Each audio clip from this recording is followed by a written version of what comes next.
story you are about to hear is true. Only the names have been changed to protect the innocent. Fatima Cigarettes, best of all long cigarettes, brings you Dragnet.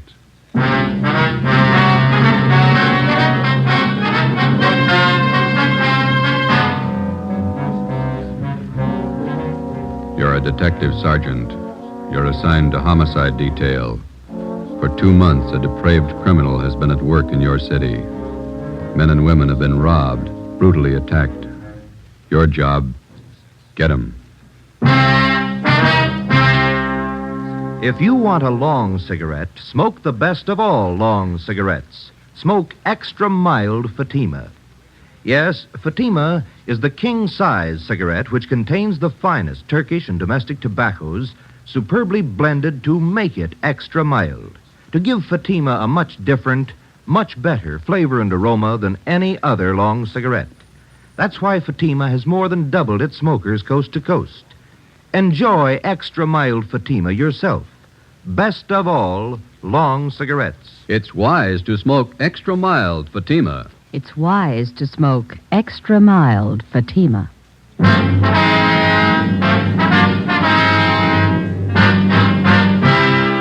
Dragnet, the documented drama of an actual crime. For the next 30 minutes, in cooperation with the Los Angeles Police Department, you will travel step by step on the side of the law through an actual case from official police files. From beginning to end, from crime to punishment, Dragnet is the story of your police force in action.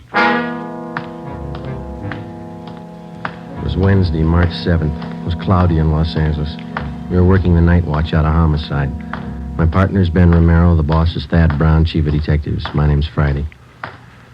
I was on the way home from the office, and it was 2:25 a.m. when I got to Collis Avenue, number 4656. Joseph? Is that you? Yeah, Ma. Did I wake you? Well, what time is it? A little after 2.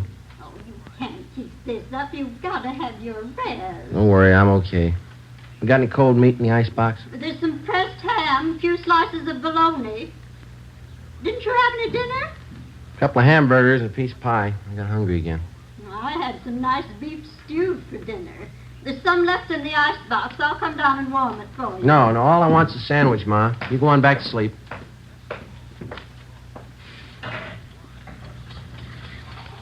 You can't live on pie and sandwiches and keep up your strength. Working all hours, first thing you know, you'll be getting sick. You need your food and you need your rest. Nobody cares when you're sick. You didn't have to get up, Ma. All I want's a sandwich. I can fix it. You better have a bowl full of stew. Here, it'll take a minute to warm it up. Nice new potatoes in it. Some of those onions you like, too. White Bermudas. Okay, not too much now. I'll get the milk. It's 2:30 in the morning. What kept you so late again? Another stakeout. It's the same job. Is that the murder in Highland Park? No, Ma, the badge bandit. The one that poses as a policeman. Oh, that one. You certainly ought to do something about him. Yeah, well, we're trying to. We can't find him. Now, there was a piece in the paper about it tonight. They say it's just terrible the way he beats up people and robs them. Yeah. Badge bandit. The way he treats women ought to be ashamed. They ought to put him away. Yeah. You got some more rye bread? Mm-hmm. Are you going to have tomorrow off, Joseph? Thanks. No.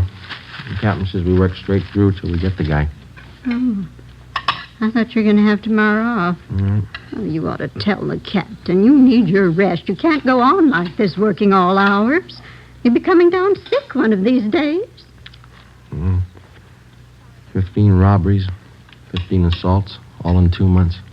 Somebody's got to stop him. Stew ready? Oh, yeah, I think so. Okay. Well, can't they warn the people? They wouldn't be getting robbed and beaten up if they weren't parked in those lonely places. Spooning, so silly. Yeah. I'm afraid we can't do anything about that, Ma. It's a public place. They got a right to park if they want. Yeah, I suppose. Let me have your plate. Okay, here. No, hold it. That's fine. Another spoonful. You can't work if you don't eat. Okay. It is good stew. Yeah, sure it is. butcher down at ShopRite's nice. His stewing beef's just wonderful. Mm-hmm, yeah. Ben work late with you? Yeah, his wife's sore, too. He hasn't been home much since we started on this. It's a tough one. Oh, my. Well, times certainly have changed since I was a girl. All this robbing, beating up. Crazy people. Yeah. Any mail today? No, there's a couple of bills. Well, you set the alarm. I got to check back in at 8 in the morning. 8 o'clock? Why so early? Badge Bandit got 2 more victims tonight. They were college kids. Oh. Doctor said he didn't think we should talk to him tonight, so we'll have to see him tomorrow morning at the hospital. Were they badly injured? Well, pretty bad. The boy took a terrible beating. The girl was attacked, same as the others. My. Well, it's very good, Ma. I better get to bed. Yes, well, your face looks so thin. You need all the rest you can get. I'll get it. Now, who can that be? It's almost 3 in the morning. Hello? This is Lorman down homicide, Joe. Sorry to bother you. Yeah, Lorman. What is it? Captain wants you and Romero to meet him at Hollywood and Laurel right away. What's the matter now? Attack and hold up in Laurel Canyon 20 minutes ago. Yeah? Got the area blocked off. Figure they got the man trapped. The victims get a look at the guy? Same description, the badge bandit. I left the house, went over and picked up Ben. We drove out to the edge of the Santa Monica Mountains where Hollywood Boulevard ends and Laurel Canyon begins. We headed back into the canyon to the blockaded area. Captain Steed from Homicide was there waiting for us.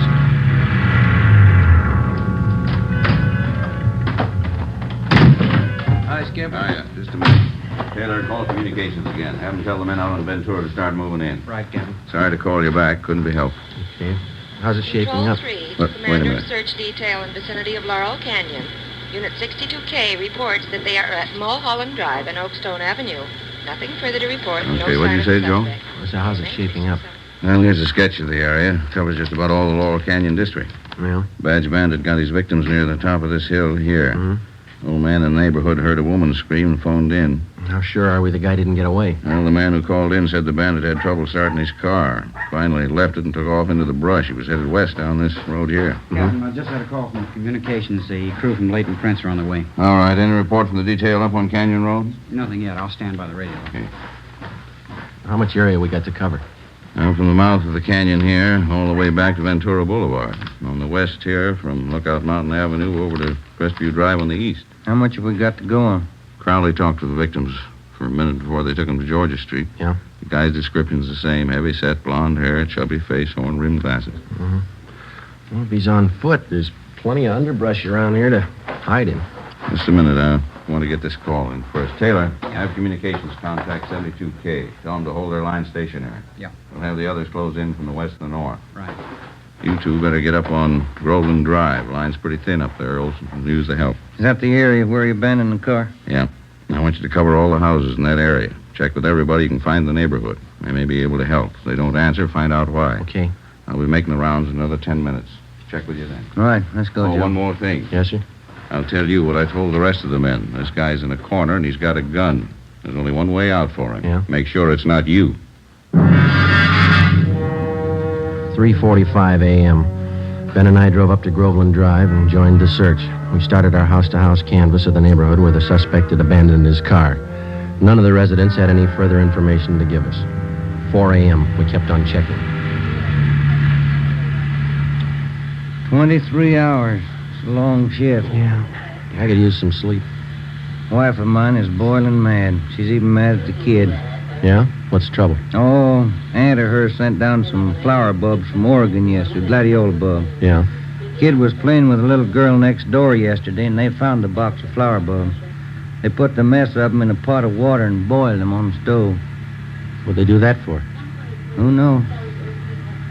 There's another house up ahead. We better check it. Yeah. We ought to get some street lights up here. Yeah. That's nice work, waking people up in the middle of the night. Oh, I don't like it any more than they do. Wish we could make them believe that.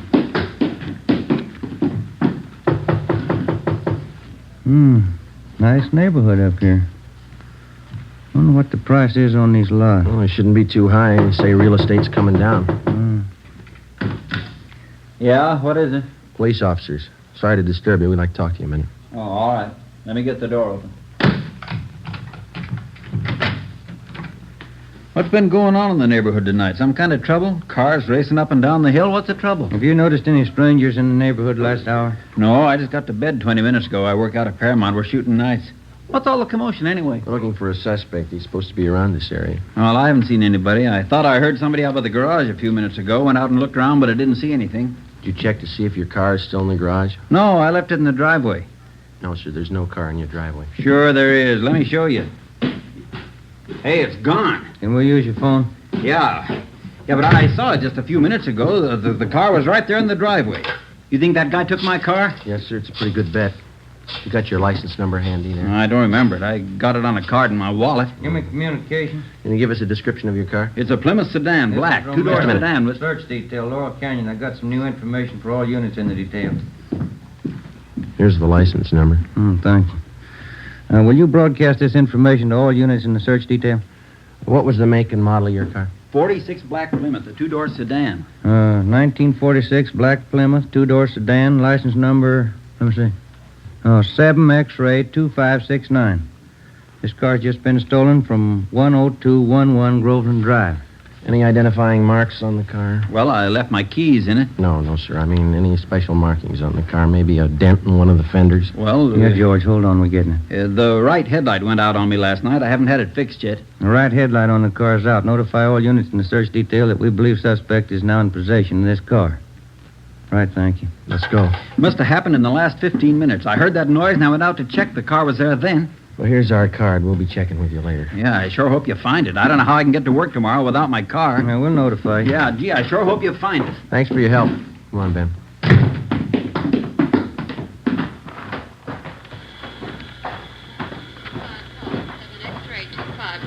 Repeat, 7 X-ray 2569. Car has just been stolen from 10211 Groveland Drive. The right headlight is out. Oh, I got it. Believed suspect is now in possession of this car. KMA 367. I don't think he could have gotten that car through the blockade yet, you. Better start searching the side roads, huh? Yeah. There's one, leading off to the left, up ahead. Okay, let's try it. Wait a minute, there's a car coming down the hill toward us. Joe is making time. Joe, only one headlight on the car. He's coming right at us. Turn around, quick. There's no room. Get over to the inside. I can't, it's too late. Ben, turn! Hang on, we're going over.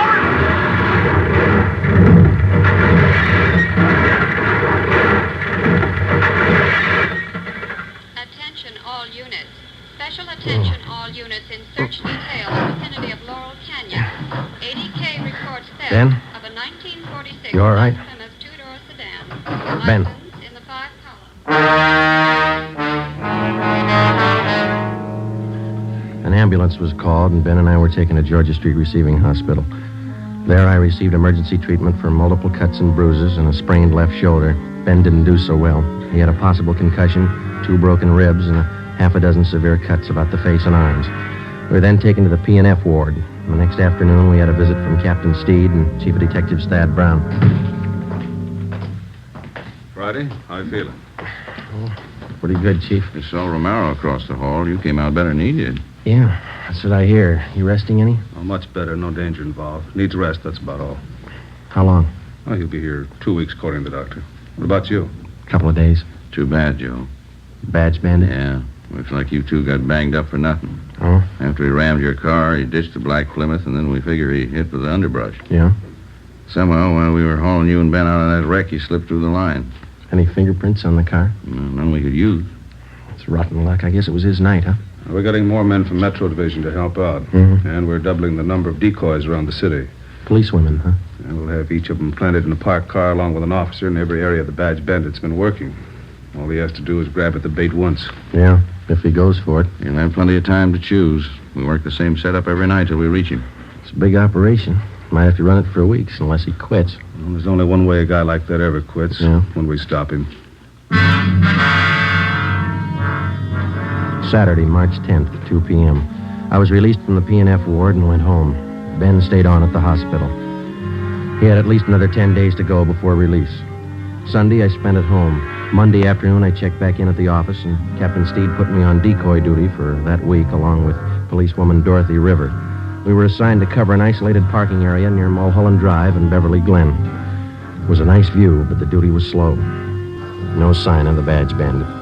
Policewoman River and I waited it out from late evening to early morning, from Monday through Thursday. Friday night came. Same thing. We waited. How's Ben? You see him today? Yeah, he's doing fine. Be out next week. Grouchy, I guess. Oh, sure. You want a cigarette? Thank you. You can sure tell it's Friday night. Yeah. In fact, college kids are out in force. Mm-hmm. What time you got? 1:45. Long nights. Yeah. Slow. You cold? No, are you? Just a little. It's chilly up here in the early morning. What's that? Car full of kids just pulling out. Are the cars gone too? Yeah. We're the only ones left. These stakeouts get on your nerves. So, look, if you're cold, you can have my coat. It doesn't bother me. No, it's all right, Joe. Thanks. It's a beautiful view from up here, isn't it? All the lights. Yeah. You like to dance, Joe? What? I said you like to dance. Oh, once in a while, I guess. I'm not too good. Why? Well, our club's having its big annual dance 2 weeks from Saturday. Yeah? Might get a kick out of it. It's formal. Well, it leaves me out. I don't own a tux. You could rent one. It'd be fun. Nah, afraid I don't look good in a tux. I never met a man who thought he did. Why don't you try it? I might be working. Well, I mean, if you're not working, why don't you come? You going? Well, I was planning on Got a date? it. No, not yet. I have hopes. There's a car pulling in. Let's see. Yeah, parked over in back of us. I can only make out one person in the car. Yeah, looks like a man. I can't be sure. All right, come on over closer. We might as well look the part, huh? All right. He's getting out of the car. Is he coming this way? Walking over to the side of the road. He's got a flashlight. Looking around. He's built like the badge bandit. Short, heavy set. Yeah, he's turning around. He's got his flashlight on us. He's coming up on your side of the car. All right, take it easy. You know what to do. Come on, out of that car. Police officer. All right, hold on. Got a gun, Joe. Yeah. Come on, I said out of the car, both of you. All right. All right, drop the gun. Drop it.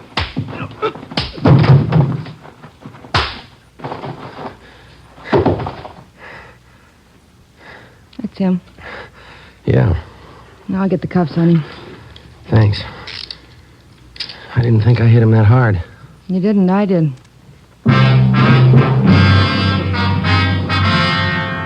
Policewoman Dorothy River and I took the suspect to Hollywood Division, where he was booked on suspicion of robbery. He gave his name as Charles Leon Kirby, age 46. Monday, March 19th, Ben was released from the hospital and checked back in for work. A special show-up was held at which 10 of the 17 victims definitely identified Kirby as the badge bandit. The suspect had finally been apprehended. Now we started the slow process of formally charging the man and presenting our evidence against him to bring him to trial. 10 a.m., Ben and I went across the street to the 6th floor of the Hall of Justice to present our case against Kirby and to obtain a formal complaint against him. We met with Deputy District Attorney Broker. When'd you get out of the hospital, Ben? This morning, sure got sick of that place. Heard about your accident. That guy sure gave you enough trouble, didn't he? Yeah, he's still giving us trouble. How's that? He got in a tangle with another prisoner out in the Hollywood Division. Yeah? The other prisoner gave Kirby a pretty bad going over. Cut him up and broke his left forearm. They're moving him in an ambulance from Hollywood to the prison ward at the General Hospital. When did this happen? Just this morning. I think they're moving him downtown now. Tough one. Now, how about your reports on Kirby? Are they all in order? Well, here's a summary report. Alleges 10 positive identifications containing 10 counts of robbery and 10 counts of forcible rape. All right. And here are 7 other crime reports. Only partial identification on these. Okay. What have you got for corroborating evidence against him? Oh, we went through Kirby's apartment. Found at least a dozen pieces of property that he took from his victims. Mostly watches and jewelry. The victims identified every piece we found. Okay, let me get the details down here. No. Excuse me a minute. Sure. Broker speaking. Yes, a minute. You, Friday. Thank you. Friday. When? Yeah, right away. Well, that does it. What's the matter? Kirby. He just broke out of that ambulance.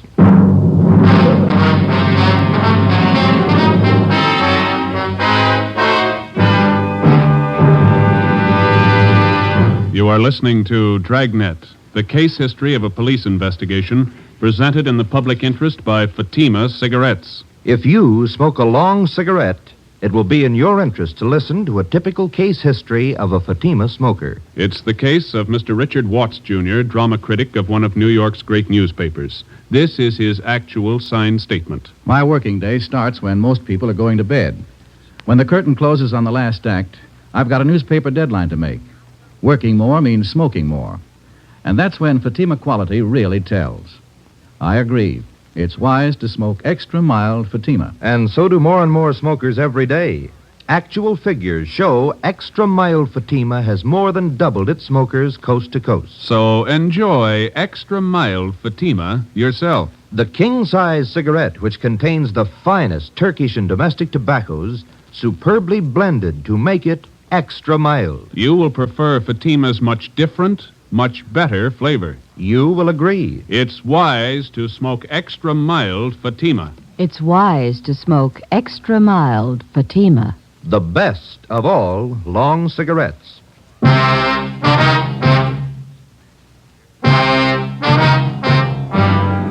As soon as word of Kirby's escape came through, the information was broadcast to all points. All available cruiser cars and men were rushed to the escape area, and a door-to-door canvass got underway. All of the men were given mug shots of Kirby together with his description. 11 a.m., Ben and I got back to the office. We found a message from Captain Steed to meet him in the chief of detectives' office. No man in that area until further notice. Check the bus depots and the Union Station. Right. What's the story, Chief? That's what I'm trying to find out. Where'd he make the break? Near 4th and Main. Couldn't have picked a better spot. The ambulance had just crossed 3rd and Main when Kirby slugged the guard. The driver was too busy dodging traffic to notice what was going on in back. That's a lousy break. Kirby jumped out of the back end of the ambulance and disappeared in the crowd. No sign of him since. Well, that's fine. Takes us almost 3 months to reach the guy, and he breaks away on a cheap fluke like that. Well, he doesn't have many friends in town. He's only got one we know of. Yeah. A brother. Kirby stays with him pretty often, from what we could gather. The brother lives in a rooming house down on Alameda. Anybody checked that yet? We've got it staked out. And the brother works at a box factory in the south end of town. That's covered, too. He's not going far with a broken arm. What have you got? Pawn shop hold up 6th Street. Happened a few minutes ago. Yeah? Here's the description of the hold up, man. Stocky build, blonde hair, horn-rimmed glasses, chubby face. You were wrong about that broken arm. Come on. 11:20 a.m. Ben and I pulled up at the East Asia pawn shop on 6th Street. Inside, we found the proprietor, Morris Brubaker, lying propped up against one of the showcases. He was an elderly man, and his face and head showed the marks of a savage beating. His wounds were hemorrhaging badly, and ambulance attendants were giving him first aid. We showed him Charles Kirby's mugshot. That's the man. I wouldn't make a mistake. That's him. Was he alone, Mr. Brubaker?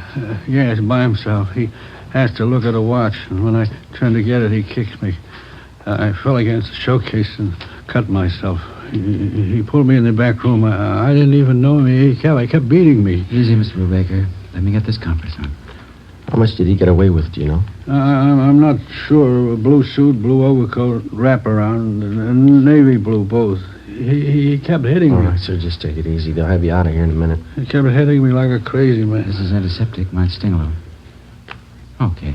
What else did he take, Mr. Brubaker? Can you remember? Yes, from the cash register, he took money. How much? $13, $40. I can't be sure. When he left your store, did you see which way he was going? No, he dragged me in the back room. He locked me in. Ready to move him now, Sergeant? Okay. I don't know. I saw him going through the shelves there in the back of the counter. I don't know. What'd you keep there? My account books and my gun. A box of shells, too. You want to take a look, Ben? Well, my head. Yes, sir. Just take it easy. It's only going to be a minute now. the account books are still there. Yeah? He got the gun. 4 p.m. Kirby, alias the Badge Bandit, was still at large. As far as we were concerned, the case was almost back to where it started from 11 weeks before. The suspect was still loose. He was well armed. He was still free to rob, assault, or murder. We had two big advantages. Kirby's possible broken arm, which would need medical attention, and secondly, the lead to Kirby's brother. At 5:30 p.m., we had a report that the suspect was seen purchasing a ticket at a theater box office out on Hollywood Boulevard. We ran it down. It didn't pay off. At 6:15, a taxi driver thought he spotted Kirby boarding an outbound streetcar at Figaro and Pico. Was checked out. No results. At 7 o'clock, Ben and I got something to eat at a drive-in, and we relieved the men on stakeout at the rooming house on Alameda Street where Kirby's brother was staying. 10 p.m. Midnight. No sign of Kirby. We waited. At 3 a.m., Hanson and Cummings of Homicide relieved us, and Ben drove me home. It was 3:45 when he dropped me off at Collis Avenue, number 4656.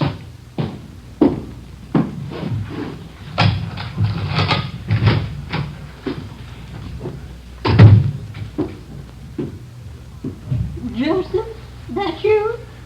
Yeah, Ma, I didn't mean to wake you. Well, what time is it? Almost 4. Oh, my. These late hours, you've got to get your rest, Joseph. We'll be all right, Ma.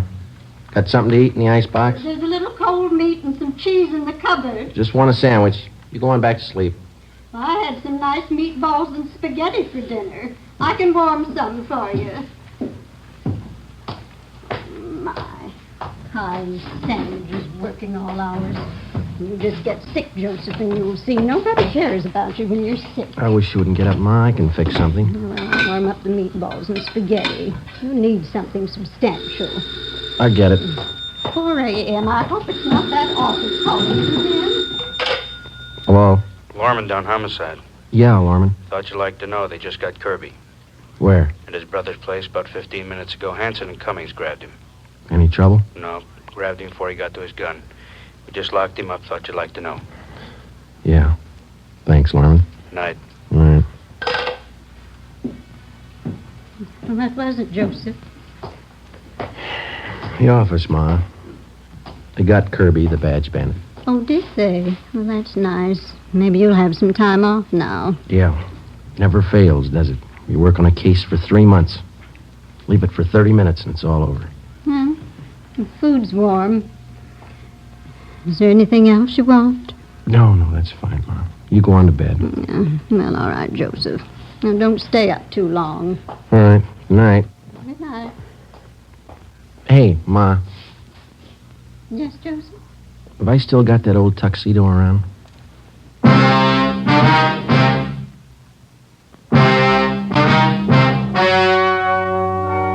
The story you have just heard was true.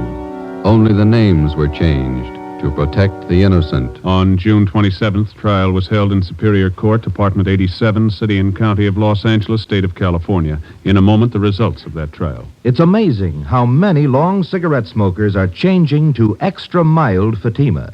Here is the actual report. From coast to coast, Extra Mild Fatima has more than doubled its smokers. Yes, more and more smokers every day are discovering that Fatima is the king-size cigarette that is extra mild. Extra mild because it contains the finest Turkish and domestic tobaccos superbly blended to make it extra mild, to give it a much different, much better flavor and aroma. Enjoy extra mild Fatima yourself.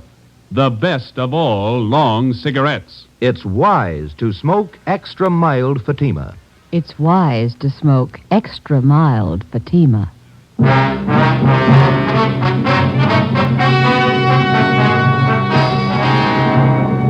Charles Leon Kirby, alias the Badge Bandit, was tried and convicted in Superior Court on several counts of armed robbery, rape, and assault with intent to commit murder. He was sentenced to life imprisonment. After serving 1 year in the state penitentiary, he was judged insane and committed to the state mental hospital at Mendocino. After 2 months there, he escaped. Charles Kirby, alias the Badge Bandit, is still at large.